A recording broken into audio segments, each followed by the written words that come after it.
હતી. મારા મિત્ર મિસ્ત્રી દિનેશભાઈ એ મને નુગા બેસ્ટની મુલાકાત માટે લઈ ગયેલા.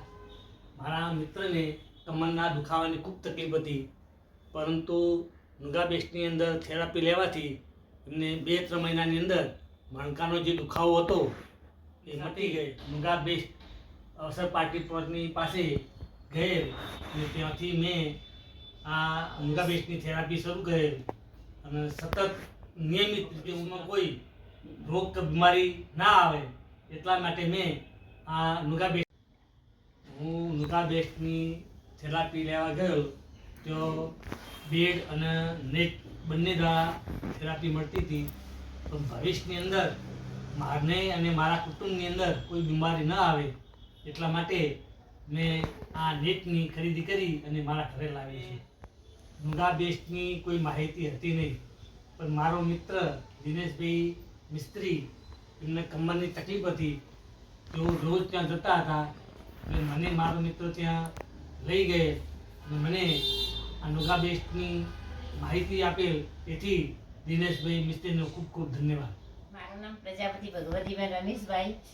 અમે નુગા બેસ્ટની અંદર તો હું તો ખાસ થેરાપી લેવા ગઈ નથી, પરંતુ હું 2-3 દિવસ ગઈ અને મને અનુભવ થયો કે ના, કંઈક આવી વસ્તુ આપણે નુગા બેસ્ટમાંથી વસાવીએ તો આપણા કુટુંબની અંદર કે પરિવારમાં કોઈને પણ કોઈ બીમારી ના આવે. એટલે મેં એક આ નેટ લેવાનો વિચાર કરી લીધો.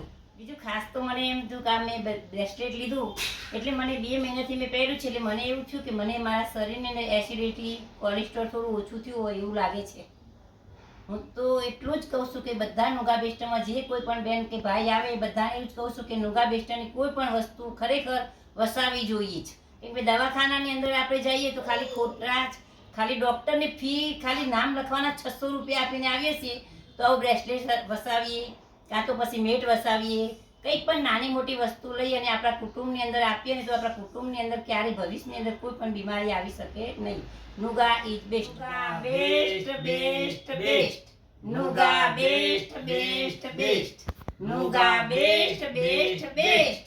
નુગા best best best. Nuga best